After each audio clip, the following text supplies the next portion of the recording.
STL Story Stitchers is a nationally recognized artist collective known for high-quality art and innovative youth violence prevention programs. And now their latest campaign hopes to promote teens' mental health. So joining us live, we have Amara Burns and Brandon Lewis.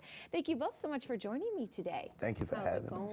Oh, it's going well. And honestly, I'm so glad you're here and we're having this conversation about mental health because we were just talking about how cold it is and how upset we are about it. So I think this really is a great time to talk about mental health, to talk about it for our teens. So Amira, why don't we start with you? Why was this a campaign that you all felt called to do? Absolutely.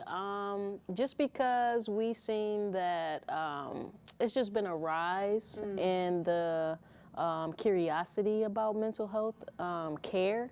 And so we wanted to help to break stigmas that keep people from reaching out and getting that help, right?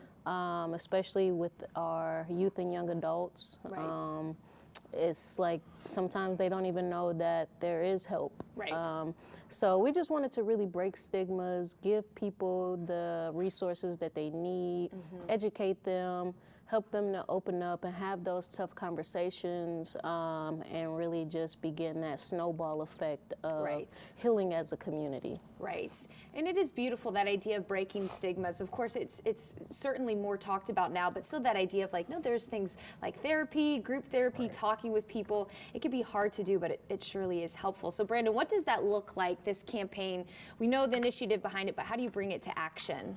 So there have been several videos created, several different forms of content. There's been music that's been made, there's been poetry that's been written, and we've also partnered with several mental health professionals such as Julie Gary over at the Department of Health, who's just been absolutely instrumental in providing just good information. You know, when it comes to things like mental health, it's kind of difficult to navigate. You know, it's in a place where people are taking it more seriously. Right. But because it's still so misunderstood, a lot of times people that aren't qualified to deal with these matters may be advising people who really need help, but advising them in a bad way. Right. And so we partner with a lot of mental health professionals to make sure that the information that we're putting out is accurate, that it's right, and we talk to the community who we're trying to affect. So we have to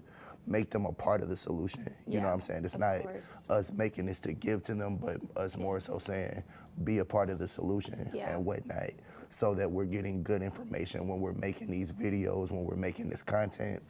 And so we've partnered with several different schools. There are flyers, there are posters, and we're also putting together presentations which include us performing these songs, performing this poetry, and just kind of spreading good information and making people more aware of the help that is out there for them. Beautiful, beautiful. Well, thank you both so much for joining us today. I mean, you could go to those assemblies, Story Stitchers, have them come to your school, because again, it's one thing to have kids go online and find the answers there, but to go to a trusted source with those resources, that will help. That's what it's all about. So you could learn more, of course, ksdk.com/showme.